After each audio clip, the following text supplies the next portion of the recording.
Bonjour et bienvenue dans un nouveau segment de la rubrique QD. Pour rappel, c'est une rubrique où je me permets de parler d'un peu n'importe quoi, des annoncements de films, des bandes annonces, des films eux-mêmes ou des réalisateurs, et où je vous expose mes réflexions sur le sujet et où je vous invite à partager les vôtres.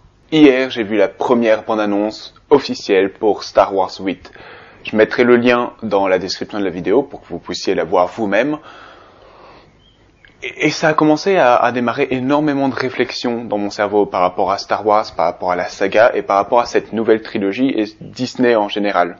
Pour vous parler de ces réflexions et de mes attentes par rapport au 8, il est important que je revienne vite fait sur la saga Star Wars, de 1 jusqu'à 7, et j'essaierai de faire ça très bref et très court.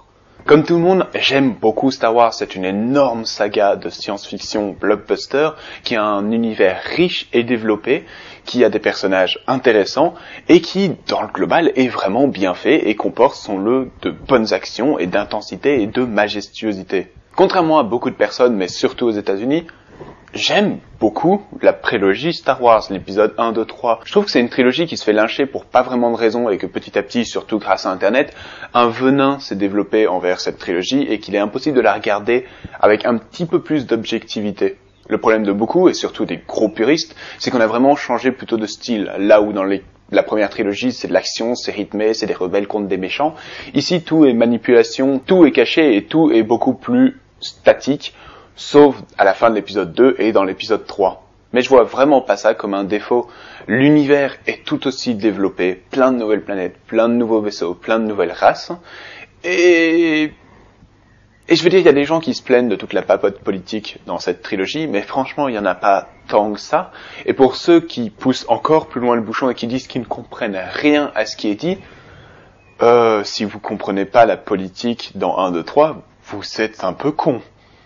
Et finalement, on arrive à la trilogie actuelle, 7, 8 et 9. Lorsque la bande-annonce de Star Wars 7 est sortie, j'étais des plus hypés. Il y a vraiment plusieurs bandes-annonces que j'aime à regarder plusieurs fois, genre 2 fois par mois, tous les mois, même une fois que le film est sorti, parce que je les trouve vraiment très bonnes. La bande-annonce de Dark Knight est un exemple de ça. Je ne peux pas passer 2 mois sans la regarder au moins une fois. C'est maladif. Et avec cette bande-annonce, au-delà de me montrer des choses intéressantes que je verrai dans Star Wars 7, je trouvais que le marketing de Disney était très bien fait. Montrer des images qui donnent envie, donner quelques indices sur les personnages, mais ne rien dire de l'histoire du tout dans sa bande-annonce. Et c'est comme ça qu'une bande-annonce doit être faite. Combien sommes-nous à en avoir ras le cul de voir une bande-annonce qui nous résume tout le film en 2 minutes? Mais lorsque finalement Star Wars 7 est sorti au cinéma, il y a eu plus ou moins 2 camps. Il y a eu les gens qui ont adoré, il y a eu les gens qui ont pas aimé. On va dire que je me place presque au milieu, mais plus du côté des gens qui ont pas franchement aimé. Encore une fois, très rapidement, mon avis global sur Star Wars 7, c'est que c'est pas suffisant pour un Star Wars. Ça manque cruellement d'originalité, aussi bien dans le design, dans les nouveautés, les vaisseaux, les planètes, les races, il n'y a pas grand chose de bien neuf.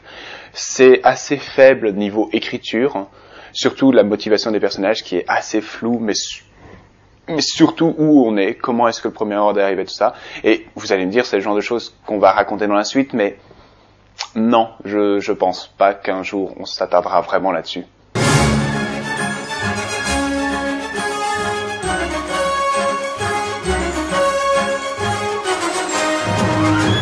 Toutefois, à la sortie du film, je restais assez objectif. J'ai vu Star Wars 7 comme un énorme caressage de poils pour les gros fans puristes qui ne supportaient pas la prélogie, pour leur dire « Regardez, on est comme vous, on aime le vrai Star Wars 4, 5, 6... » Et que donc, le 7 servait à ça, et que le 8 avait plutôt intérêt à partir dans son propre chemin, sa propre histoire, son propre design et sa propre écriture, et que alors je pourrais pardonner au 7 d'être aussi faible.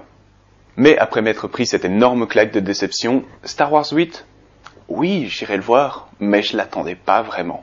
Hier donc, j'ai vu la bande-annonce de Star Wars 8, ils sont très doués.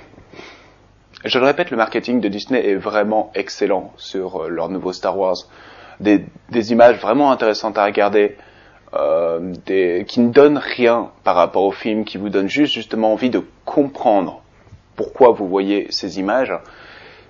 et une ambiance assez bien ficelée. Elle reprend plus ou moins la structure de Star Wars 7, c'est-à-dire vous mettre des images pic-bloc, on commence d'ailleurs les deux bandes annonces en montrant Rey, et petit à petit le rythme de la bande-annonce monte, on va de plus en plus partout, et la musique vient appuyer ces images. Dans la bande-annonce du 7, ils avaient mis les musiques originales de la trilogie réorchestrées. Ici, ils ont mis les nouvelles musiques composées principalement. Il y a quand même un peu des anciennes musiques, mais principalement c'est quand même les nouvelles musiques, ce qui est une bonne chose, qui peut éventuellement montrer que la trilogie va partir dans son propre chemin. Et donc je ne peux pas mentir, j'avoue que cette bande-annonce est vraiment excitante. Mais voilà le problème, est-ce que je dois faire revenir cette hype pour Star Wars 8, ou alors est-ce qu'il vaut mieux que je la laisse loin, parce que me reprendre une énorme déception comme le 7 ne me ferait clairement pas plaisir. Star Wars 8 a énormément de choses à réparer et énormément de choses à faire. C'est assez paradoxal dans une trilogie, parce que d'habitude, dans une trilogie, le premier est dur parce qu'il faut introduire le tout et accrocher les gens. Le deuxième, c'est un peu le steak du sandwich, donc il peut se permettre de faire des choses, mais en soi, c'est pas lui qui doit conquérir tout le monde, et la fin doit être une fin, ce qui est assez compliqué à faire. Donc d'habitude, le deuxième film d'une trilogie a moins d'efforts, et là j'ai l'impression que tout Star Wars repose sur l'épaule de ce film. Et les séquelles commencent déjà à se montrer. Ici je veux parler de rumeurs, donc si vous voulez rien savoir sur Star Wars 8, il vaudrait mieux peut-être quitter la vidéo, mais ça reste des rumeurs. Donc, d'après ces rumeurs, on commencera l'épisode 8 directement après l'épisode 7, ce qui fait qu'on envoie complètement chier le principe de la saga de laisser une ellipse entre chaque épisode, parce qu'on a tellement terminé le 7 n'importe où qu'il faut bien recommencer, et ça aurait été tellement facile à éviter comme problème. Vous terminez le 7 quand Rey s'en va en vaisseau, générique, le 8, on aurait vu Luke pour la première fois.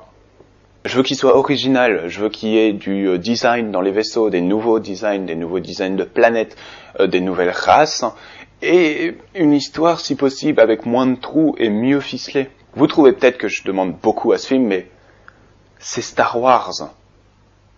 Star Wars. C'est un des problèmes qui commence à se montrer avec cette nouvelle trilogie, phase, on va appeler ça, de Star Wars, c'est qu'il commence à perdre justement la majesté et la puissance qu'avait Star Wars, en transformant les films en des blockbusters quoi de plus banal avec la recette de Marvel par-dessus.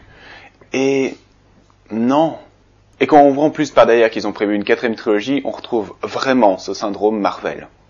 Donc Star Wars 8, on le savait déjà tous, ça va être un gros morceau en décembre, et vous pouvez être sûr que la critique sera sur ma chaîne.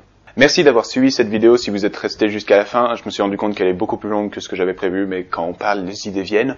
Et donc voilà, je vous invite vraiment à discuter avec moi de ce que vous pensez en général de Star Wars 8, vos attentes, et toujours de ce que vous pensez de mes vidéos. Comme toujours, vous pouvez aimer la vidéo, la partager, vous abonner à ma chaîne et la partager également. J'ai une page Facebook, Twitter dans les liens de la description, et je vous retrouve la prochaine fois pour une nouvelle critique.